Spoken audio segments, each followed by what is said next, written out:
On m'entend bien sur le chat. Dites-moi les amis, le son, est-ce qu'on m'entend bien? Nickel, parfait. Bonjour les amis, bonsoir, bienvenue sur ce stream. J'espère que vous allez bien. Toujours pas de son? C'est parfait. Ah, là il y a du son. Voilà, nickel.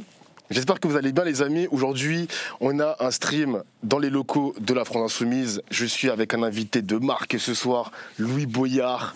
On va parler de son parcours, on va parler un petit peu de l'actualité de la semaine avec ce qui se passe en Palestine, la manifestation de demain qui va commencer sur Paris, mais aussi dans toute la France. Il me semble qu'il y a 500 associations dans cette manifestation. On va parler aussi de son parcours personnel, son engagement. C'est loisir aussi. Moi, je veux toujours savoir, les députés, qu'est-ce qu'ils aiment faire de leur temps libre. On aura l'occasion, mais pour le moment, on va le présenter. Bonjour Louis Boyard. Salut. Est-ce que ça va? Bah écoute, ça va super. Ah, je suis trop content de t'avoir. Je suis très content de faire ce stream aussi. Qu'est-ce que ça fait aujourd'hui? Dis-moi un peu ta journée. Écoute, ce matin, qu'est-ce que j'ai fait? J'ai bossé un peu, parce qu'en ce moment, il y a des sujets qu'on bosse à l'Assemblée. Donc, je t'en parlais tout à l'heure sur la question de la démographie. Et il y a une commission d'enquête aussi qui se lance à l'Assemblée nationale sur les licenciements, les plans économiques qui ont eu lieu, les dizaines de milliers, centaines de milliers d'emplois qui ont été détruits en France et les 300 000 emplois qui vont être détruits bientôt. Donc une commission d'enquête dans laquelle on va avoir tous les ministres de l'économie, ministres du travail, les PDG qui vont passer un par un. Ouais. Et donc du coup, je travaillais sur savoir ça. Comment je vais les cuisiner. Je choisissais mes ingrédients. Alors le son plus fort. Est-ce que tout va bien les gars pour le son ou pas? Je suis trop proche. On essaie de voir un petit peu les gars. Les micros. Mon son, c'est bon ou pas? J'ai pas le chat devant. Donc Là, pour l'instant, ils me disent que c'est bon, okay. Tout va bien. Si c'est bon. Faut juste que Louis doit se rapprocher un petit peu du micro. Ok. Alors, la vérité, en fait, ces micros, ils servent pas à grand chose. Ils sont juste là pour le décor. C'est pour la déco. Mais normalement, la régie, elle s'en occupe. On leur fait confiance. On lui fait confiance. Mais continuez de dire dans le chat, on s'adapte. Alors. Monsieur Louis, est-ce que je peux te tutoyer bien déjà? Sûr, pas de souci. À seulement 24 ans, tu es l'un des plus jeunes députés de l'Assemblée nationale. Qu'est-ce qui t'a amené à t'engager? Quel a été le déclic pour te dire, vas-y, j'y vais, je rentre dans la danse? En fait, la politique, j'ai pas choisi d'y entrer. C'est la politique qui a choisi d'entrer dans ma vie. En fait, à l'origine, j'étais dans un lycée qui s'appelait le lycée Georges Brassens, qui avait la réputation d'être l'un des pires lycées du Val-de-Marne. En gros, le lycée, il est déjà en dessous d'un couloir aérien. Enfin, tu vois, ma circonscription, ma ville et tout, elle est vraiment en dessous de la piste d'atterrissage et de décollage de l'aéroport d'Orly. Donc déjà, tu as le bruit des avions et la pollution des avions. On était à côté d'une décharge, on était d'une déchetterie, on était à côté d'un grand axe routier, d'une zone Céveso, on était construit sur une ancienne sablière en zone inondable. Ah, le lycée, donc, quand t'as des inondations, hop, t'as un trou dans la cour, t'avais des rats, t'avais le plafond qui nous tombait dessus, et il y avait un truc qu'on était censé pas avoir, c'était de l'amiante. Et sauf qu'à un moment, bam, il y a de l'amiante qui tombe au milieu d'une salle de classe. Donc à ce moment-là, j'ai je crois 16-17 ans. T'as assisté à cette scène? Hein? T'as assisté à cette scène? J'étais pas dans la classe, mais par contre, tu penses bien, ça on a parlé dans tout le lycée. Et donc du coup, à ce moment-là, j'avais des amis à moi et on en discutait. Et on se dit, là, les amis, on ne se fait pas respecter. Et donc du coup, on a décidé de monter un syndicat lycéen en disant, on demande juste à pas avoir à respirer. Pour l'info, l'amiante, quand tu la respires, plus tard, tu peux avoir 30-40 ans plus tard un cancer. Okay. On disait, franchement, on demande juste au moins à pas avoir un cancer en allant au lycée, quoi. Et donc du coup, on a fait des pétitions, on a fait des manifestations, ça n'avait pas fonctionné. Et donc du coup, on a bloqué le lycée et on a appelé les profs et les parents à nous rejoindre. Et donc avec les élèves, avec les profs, avec les parents, pendant 4-5 mois, on a bloqué le lycée. Voilà, il n'y avait plus de cours. Qui gérait la région à cette époque? C'est Pécresse, mais c'était ça. Et donc t'étais remonté contre elle. Mais j'ai commencé contre elle. Et en gros, après 4-5 mois de combat, on a obtenu la reconstruction du collège et du lycée. Et du coup, j'ai 17 ans et je me dis, mais en fait, à 17 ans, t'as pas le droit de voter. Par contre, si jamais tu te bats, t'es capable de réussir à faire plier une présidente de région. Et d'ailleurs, pour l'anecdote, quand il y a eu l'inauguration du lycée, on invite le député, mais le député il avait changé et donc c'était moi le député pour l'inauguration. Okay. La presse était dégoûtée. C'était incroyable. Et après ça ensuite, dans le syndicat dans lequel j'étais, on m'a appelé, on m'a dit écoute, continue de te battre, là il y a Parcoursup qui arrive, va au manif. Et donc du coup j'ai été au manif. En allant au manif, du coup j'ai rencontré des militantes féministes qui m'ont expliqué ce qu'était le patriarcat.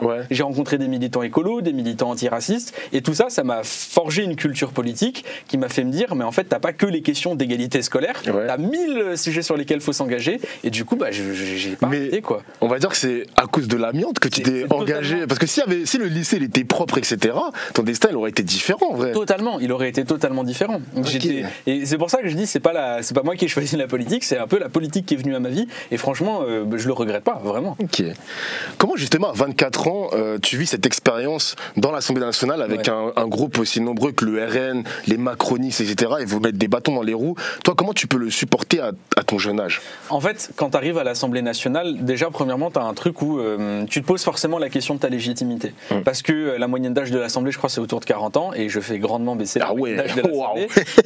Et en fait, quand tu arrives là-bas, on te regarde de haut. Je vous raconte des anecdotes parce que le stream, il est fait pour. Je vais vous raconter l'anecdote du bureau. Je l'ai raconté dans les journaux, mais pas en stream. En gros, ce qui s'est passé, c'est qu'au moment où il y a l'attribution des bureaux à l'Assemblée, moi, je suis trop content. J'ai mon premier bureau et tout. J'arrive, je rentre dans mon bureau et je vois, il y a une dame qui est assise dans mon fauteuil. Je dis bonjour madame, qui vous êtes? Elle s'appelle Monique Iborra, c'est la doyenne des députés macronistes. Et elle me dit voilà, c'est mon bureau, donc non, tu vas pas le prendre. Je lui dis écoutez madame, je sais que vous me dites que ça fait 10 ans que vous êtes dans votre bureau, mais en fait là moi on me l'a attribué, c'est mon bureau. Donc, je lui ai dit écoutez voilà ce qu'on va. Elle m'a dit j'ai envoyé un courrier à Yael Braun-Pivet. J'ai fait écoutez voilà ce qu'on va faire. Il y a 2 pièces. Vous me laissez une pièce parce que moi j'ai des collaborateurs, ils ont le droit à des bonnes conditions de travail. Vous gardez une pièce, le temps que le truc soit tranché et après ça fonctionne. Et elle a dit non, ça ne passera pas comme ça. Donc du coup le lendemain j'arrive avec un journaliste de France Info qui voulait faire une interview et je me pose dans son bureau en disant écoute si jamais tu veux dire non, il va y avoir un journaliste et on verra si jamais tu assumes. Et donc la dame, donc forcément j'arrive, je suis au bureau, le truc monte un peu dans les tours et elle me dit mais je sais pas pour qui tu te prends, moi en fait ça fait 10 ans que je suis ici, toi tu viens d'arriver, tu vas comprendre comment ça marche dans l'Assemblée nationale. Je dis ok, vas-y, pas de souci. À la fin, j'ai eu mon bureau et pour la suite de l'anecdote, il y a eu un article de presse dans lequel elle avait demandé des sanctions contre moi parce que j'aurais mis mes pieds sur son bureau, ce qui est totalement faux, premièrement parce que c'est mon bureau et deuxièmement parce que j'ai pas mis mes pieds dessus et après ensuite j'ai récupéré le truc, mais ce moment-là il m'a un peu marqué parce qu'il y avait quand même eu cette phrase, moi ça fait 10 ans que je suis là, toi tu viens d'arriver et c'est pas toi qui vas m'expliquer comment ça fonctionne. Et du coup, quand tu arrives là, en fait, tu dois te faire ta place. Et au moment de se faire sa place, tu te poses une question.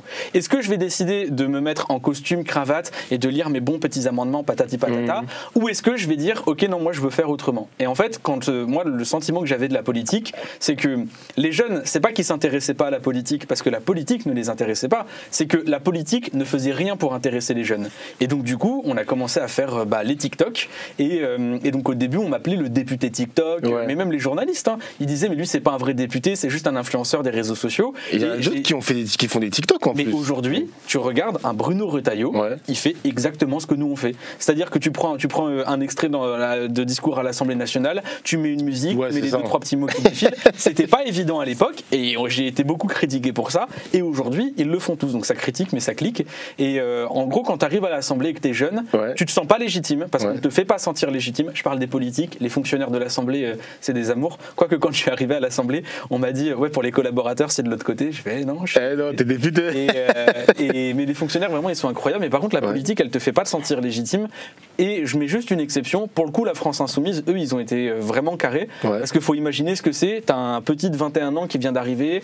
Tu sais qu'il a fait des manifestations, qu'il a fait quelques trucs. Mais pour le coup la France Insoumise elle m'a toujours fait confiance. J'ai jamais été. On n'est jamais venu me voir en disant ça c'est trop, pas assez. Ils m'ont dit allez assume tes choix. T'es un homme politique donc maintenant t'assumes tes choix. Et donc du coup faire de la politique à l'Assemblée nationale quand t'es jeune, forcément c'est subir beaucoup de paternalisme. Mais faire de la politique quand t'es jeune et que t'es à la France Insoumise, c'est le rêve. Est-ce que dans l'Assemblée nationale tu ressens un climat plus tendu, plus violent? Parce que là avec la dissolution il y a encore plus de députés RN par exemple. Comment ça se passe l'ambiance? C'est difficile. En dehors même de l'hémicycle, dans les couloirs, etc. C'est difficile parce que moi je parle pas au RN quoi. Je leur ai dit, il y en a qui ont essayé de sympathiser au début du mandat. J'ai dit mais pourquoi tu me parles? Exemple. Genre, par exemple, je sais pas moi, t'es dans le couloir et tu croises, je sais pas moi, Sébastien Chenu. C'est quoi ça fait un clin d'œil, ça serre la main, y a rien, ça baisse la tête ou ça? T'es comme ça avec ton téléphone genre. T'es dans ton couloir, je suis dans mon couloir et tu me parles pas. Voilà, c'est comme ça que ça se passe. Mais parce que je ne veux pas leur parler à ces gens. En fait, non seulement je veux pas leur parler parce que je trouve que humainement ce sont des gens qui sont odieux, mais en plus de ça, dans ma circonscription, j'ai des gens qui sont quotidiennement insultés par ces gens-là. Par respect. Bien sûr. Par respect pour la République, par respect pour la France, par respect pour les valeurs de mon pays, je ne parle pas à ces gens-là. Je ne vais pas sympathiser avec ces gens-là. Et après, les macronistes, bah écoute, t'en as avec qui ça se passe pas, mais il y a 2 ou 3 macronistes avec qui je m'entends. J'arrive à discuter, on se taquine, c'est assez cordial. Mais par contre, il y a des moments où quand ils font n'importe quoi, je leur dis, en fait, à peu près tout le temps. Et donc du coup, à la fois parfois, tu vois, quand tu as du travail législatif, qu'il faut se mettre d'accord sur des amendements, des réécritures, ok, tu le fais. Moi, je le fais pas avec le RN, par contre. Avec les autres, on arrive à discuter. Mais en ce moment, l'ambiance à l'Assemblée nationale, elle est un peu morne. Parce qu'en fait, quand nous, on est arrivé à l'Assemblée, c'était l'instabilité. Pour le coup, on était dans une instabilité qui était permanente. Là, aujourd'hui, du fait que le PS et le RN aient décidé de soutenir le gouvernement en refusant de le censurer, on est dans une période de stabilité. Mais ça va pas durer. Moi, Bayrou, je lui donne pas 2-3 mois.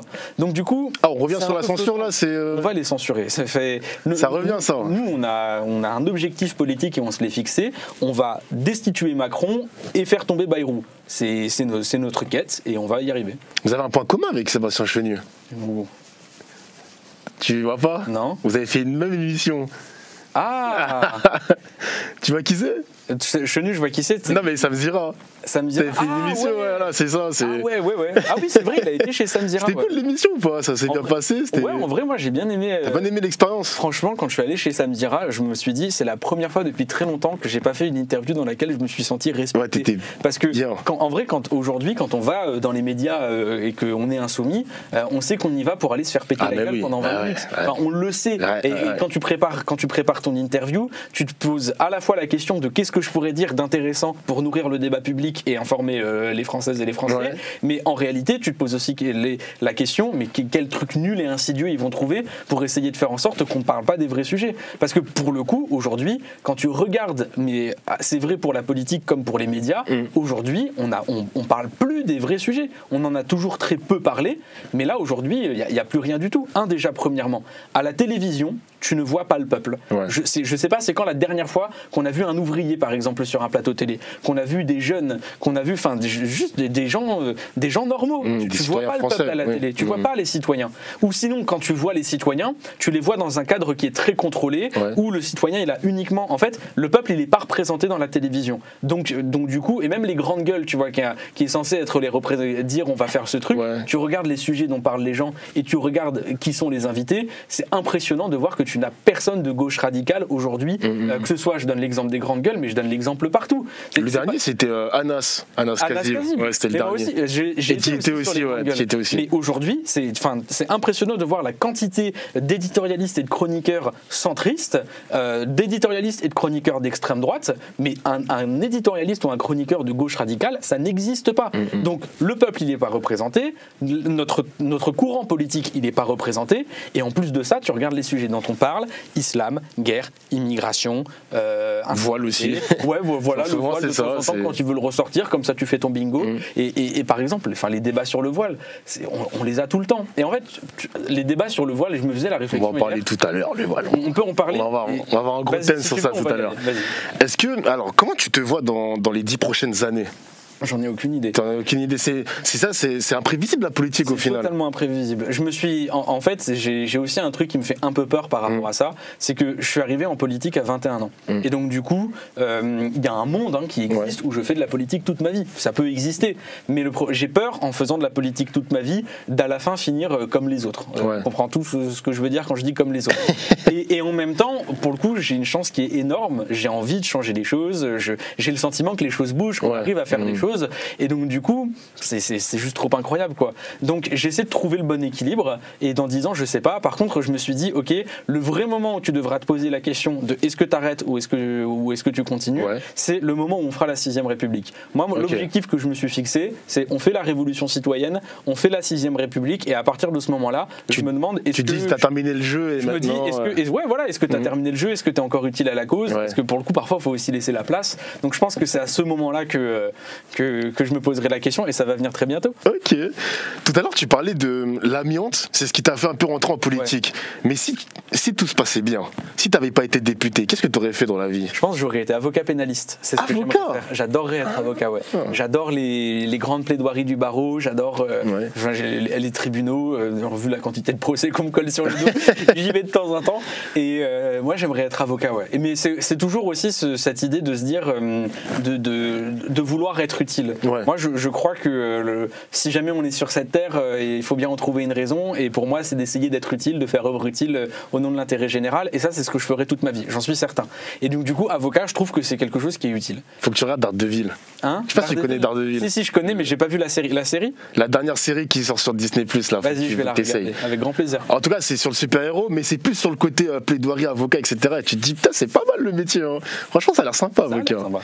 Est-ce que tu suis des streamers sur Twitch? Alors ouais, non. En fait, je regarde les classiques, quoi. Ouais. Je regarde de temps en temps les rediffs de Squeezie, tu sais, quand il joue à des jeux, l'Inquiétera de temps en temps. Enfin, tu sais, j'ai mes trucs. Parce que moi, de base, je suis un mec de la culture internet. Ouais, en vrai, là, ça se voit quand même. Aujourd'hui, tu vois, genre, je suis avec ma fille et tout, je suis comme ça. Je jouais à World of Warcraft. Ouais. J'étais ce genre de personne à l'époque. Et j'ai vraiment énormément joué. Donc, je suis un nerd de base. Et j'ai vraiment grandi avec la culture YouTube. Et donc, du coup, aujourd'hui, j'ai beaucoup moins le temps de suivre. Ouais. Mais je regarde toujours par-ci par-là, petits dramas et tout. Donc je regarde des rediffs de stream quand ça m'intéresse. Tu suis les dramas Ah ouais, c'est quoi le dernier drama que t'as vu? Je sais pas, les deux choses qui m'ont intéressé, moi déjà, Abrechseur, je l'adore. T'as pas suivi le ça? Ah, mais elle est bannie, oui, j'ai vu hier soir qu'elle l'avait bannie. Alors je connais pas, j'ai juste vu le tweet passer. En gros, alors de ce que j'ai vu aussi hier soir qu'elle avait été bannie, mais donc du coup le concept Abrechseur, merci madame de faire ça. Et après aussi, tous les dramas autour de Chloé Gervais, moi j'ai trouvé ça aberrant, tu vois. Ah, j'ai vu ça ce matin, elle a porté plainte. Ouais, elle a porté plainte contre le fameux Cops Détail. Oh, putain, ce mec-là.